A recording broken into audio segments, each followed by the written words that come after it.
That one is a fresh trailer, by the way, which hasn't been released to the public yet. You guys are the first to see that.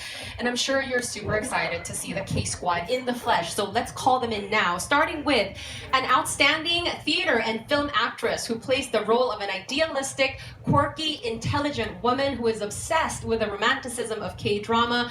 A round of applause, please, for Gabby Padilla as Frances. Hi, Gabby. Hi. One of this generation's most sought-after actresses, she brings to life the character of a young film-am entrepreneur eager to tackle the tech world. Please welcome Sue Ramirez as Val.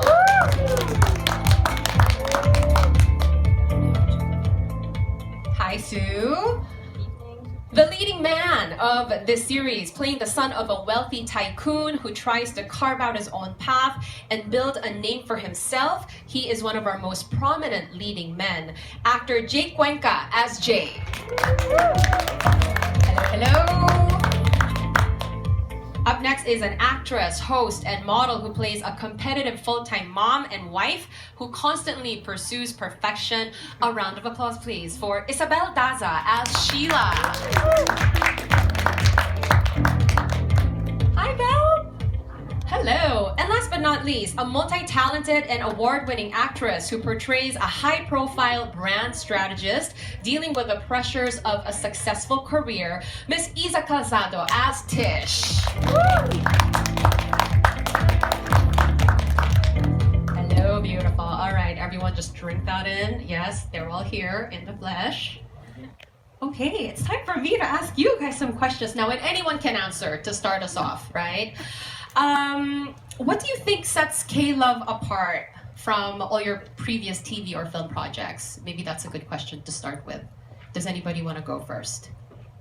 I'll go first. Yeah. Hi, good afternoon, everyone. Thank you so much for taking the time today to be part of our media conference.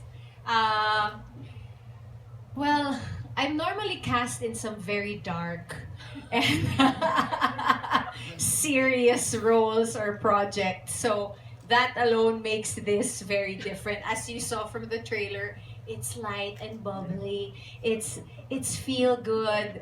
I mean, I have been able to do a few light projects along the way, but I think this is one of the most feel good sets on and off cam that I've been part of. Yeah, we've heard that from the crew earlier as well, that, you know, you guys just had a blast making the show. Yeah. Who wants to go next? Or should we just go down this order? Yeah. Sure. Belle?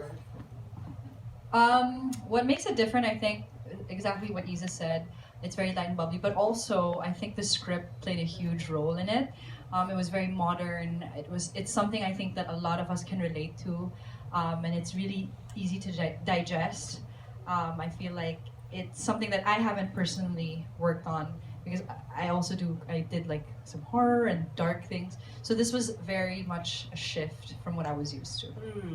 Jake? Yeah, the same as Isa and Bellum, usually casted in very dark things. So Wow, okay, this is a trend. I am, But that's the thing about Viu. Like, they with the casting, it wasn't the stereotypical casting.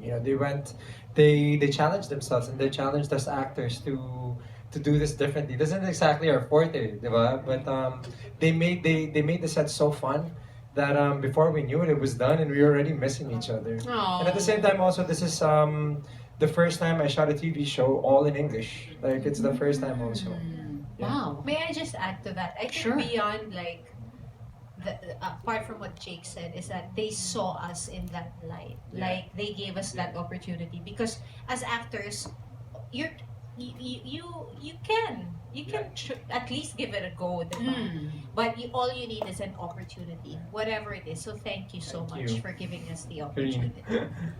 All right, for me, more than the roles, I think people here have seen me doing different kinds of roles. I've done light roles, dark roles. I've done horror and these types of genres. But I think that what's different in K-Love for me is how we were shot. It's actually my first time being shot like that, and given instructions like that. It's a totally different culture on the K-Love set Wow. compared to all of the projects that I've done before. So Like, I've what's- never worked on any set like this. Like, what's an example of a direction that you never got but got on K-Love? Like, I mean, they really ask us what we think about the roles, how we want to like play this part on this type of scene, and then they let us do what we want, and then we'll make another option on how our creator wants it, how our director of photography wants it, and how our directors would want it. So really, they gave us the freedom, and also they gave us like the proper instructions of how they really wanted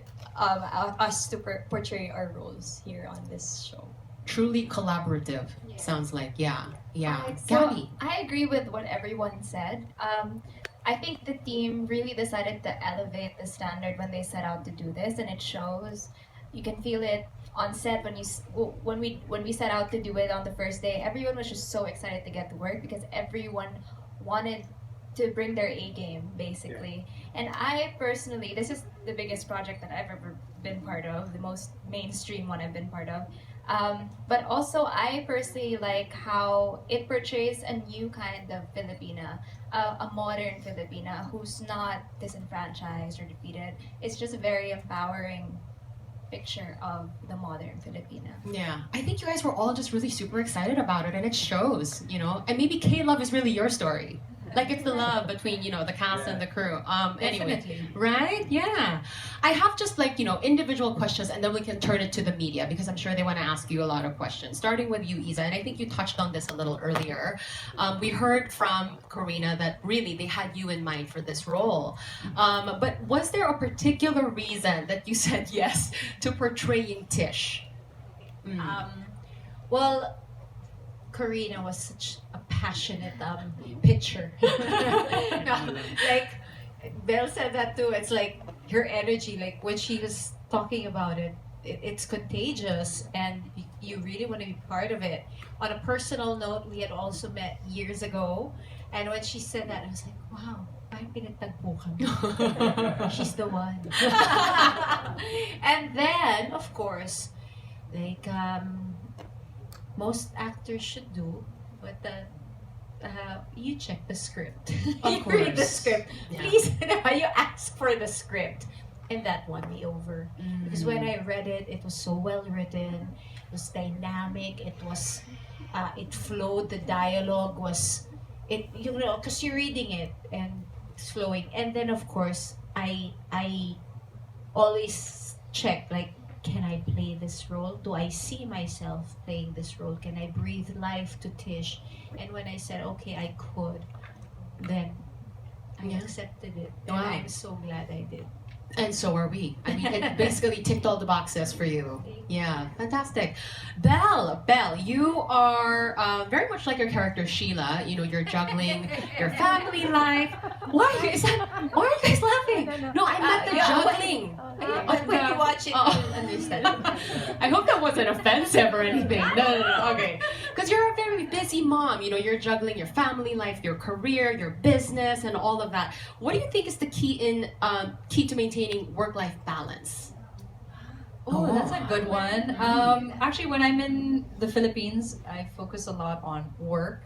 If I have a lot of work, then I'll focus on that. And then when I'm in Hong Kong, which is where I'm based, it's more family time. So I think it's important to know what you prioritize, because right now you are what you prioritize. So if you're prioritizing work, which is not bad, then that's really what's going to take most of your time. With me, I just try to spend a lot of time with my family and really be present, because when I'm not there, you know, I find myself missing them. And when I'm at work, you know, I really try to be mindful on set and just be present. Yeah. Well, it's wonderful to see you thrive in both, you know? Yeah. My next question is for Sue.